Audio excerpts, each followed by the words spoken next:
Dear learners, this is Dr. Lynette Cristilda, Professor in Commerce, Women's Christian College, Chennai.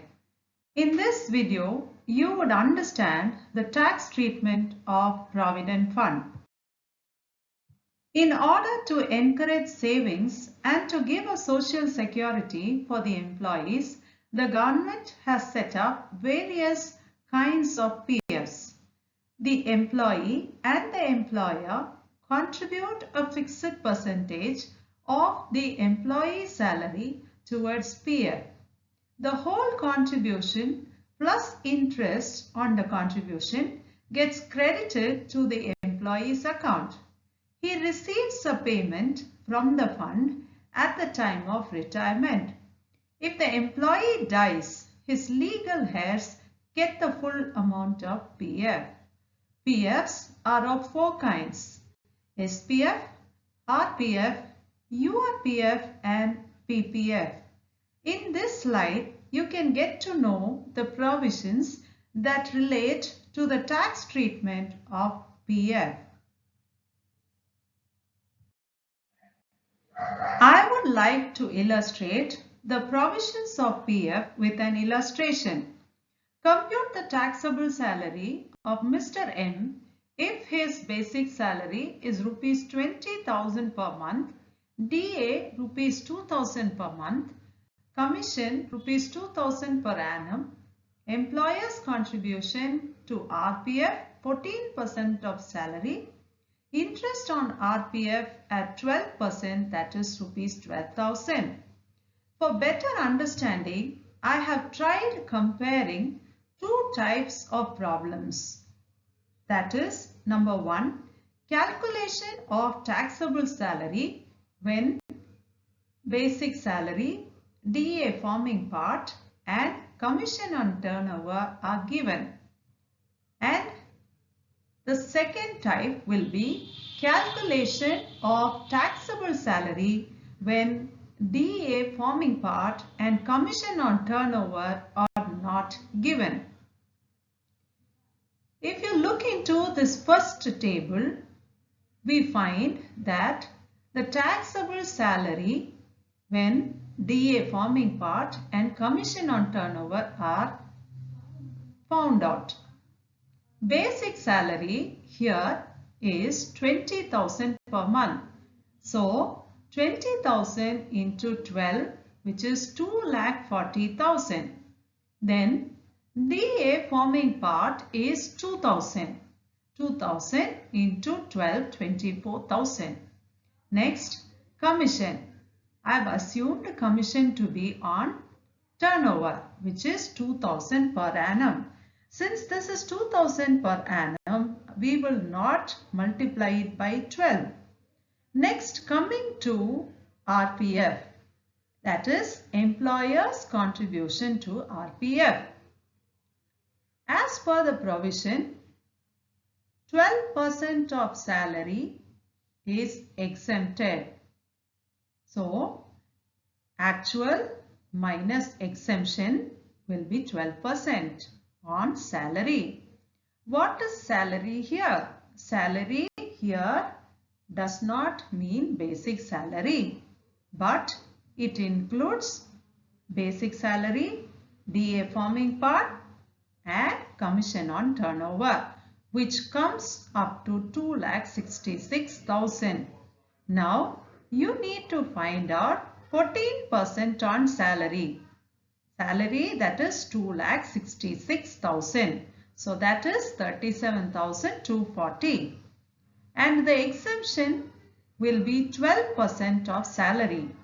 12% on 2,66,000 will be 31,920.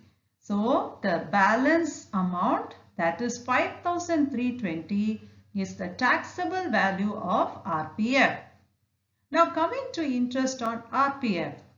The question says interest on RPF is 12% and it gives 12,000 rupees. But in the provisions, the exemption limit is 9.5%. Now here you should note this percentage is not on salary like RPF. Okay. So you need to cross multiply and find out. 12,000 is for 12%. So for 9.5%, what is the amount? So that is how you need to find out interest on RPF. So it comes to 9,500. So finally, the taxable interest on RPF is only 2,500. So when you add all the last column, then all the values in the last column, then you arrive at the taxable salary, which is 2,73,820. Okay. Now the second type, which is finding out the taxable salary when you assume DA and commission is given. Then how do you solve it? Basic salary as usual, like the previous one, it is 2,40,000. DA 2,000 per month, so 24,000. Commission 2,000. When you come to RPF, same provisions will apply except the change in the salary.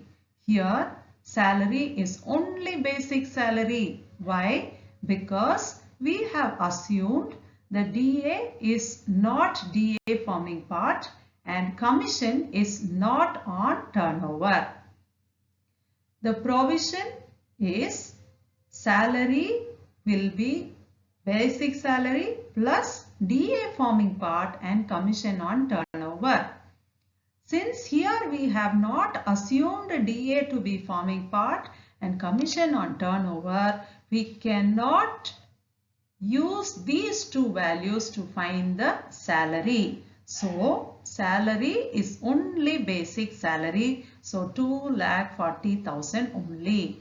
And on this 2,40,000, you will find 14% and 12%.